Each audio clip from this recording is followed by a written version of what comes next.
오늘은 본격적인 여름철 수요를 앞둔 시점에서 원자재의 동향 살펴보겠습니다.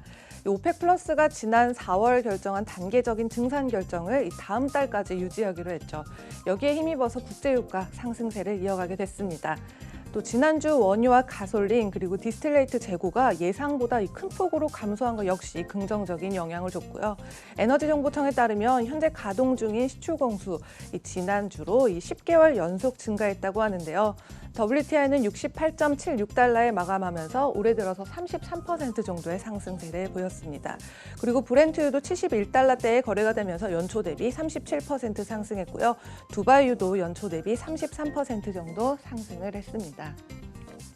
그리고 인플레이션 우려가 지속되는 가운데 실물 자산인 금이 최근 석 달간 상승세를 이어가면서 금은 이 현물과 선물 양쪽 모두 5개월 고점 이어가고 있습니다.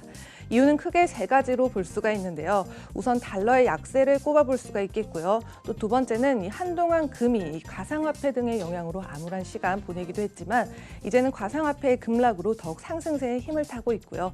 또 세 번째는 연준의 테이퍼링이 예상보다 빨리 진행될 수 있다는 전망까지 나오면서 이 안전자산에 대한 선호 현상이 지속되고 있습니다. 그래서 오늘 장에서는 0.71% 상승한 온스당 1910달러대에 마감을 하면서 지난 1월 초 이후에 최고치를 기록했습니다. 그리고 연초 대비로는 그당한 하락폭을 많이 했고요. 또 약 0.3% 상승세로 전환하면서 최근 1년간 약 10% 정도 상승했습니다. 네, 다음은 은도 살펴보겠습니다. 은은 이 장신구나 식기류뿐만 아니라 5G 통신망에도 들어가고요. 또 열이나 전기 전도율이 높기 때문에 태양광 패널 또 전기차 부품을 만드는 데도 많이 쓰이고 있는 산업금속이죠. 이 가장 많이 생산되고 있는 멕시코 그리고 두 번째로 생산되고 있는 이 페루에서 그동안 이 광산들의 운영 중단 우려 때문에 수요와 증가 그리고 또 공급 부족이 예상되고 있고요. 또 은도 약달러의 영향에 따라서 상승세를 이어가게 됐습니다. 이 가격대 보시면요. 전장 대비 0.71% 오른 온수당 28달러 선을 마감을 했고요. 또 30달러대 도달을 앞두고 있습니다. 그리고 그간의 상승률은 이 연초 대비해서 약 7% 정도, 최근 1년간으로는 약 53%를 기록했습니다. 또 블랙록에서 운영을 하면서 은 현물가를 100% 추종하고 있는 SLV ETF도요. 전장 대비 1% 이상 상승한 26달러 선에 마감하면서 연초 대비 6% 이상, 연간 59% 가까운 상승세 그렸습니다. 네, 다음은 원목도 살펴보겠습니다. 오늘 장에서 전장 대비 5% 정도 급등했는데요. 이 경기 회복과 더불어서 미국 주택시장의 호조 때문에 미국의 목재, 건자재 수요가 확산되면서 이 원목과 제재목을 포함한 이 목재 가격 전반적으로 이 매달 5%에서 10% 정도 상승을 했습니다.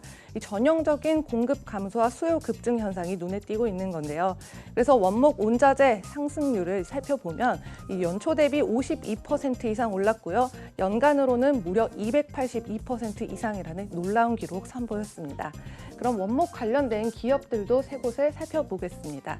주로 가정용 이 제품들의 소매 업체죠. 윌리엄 소노마는요.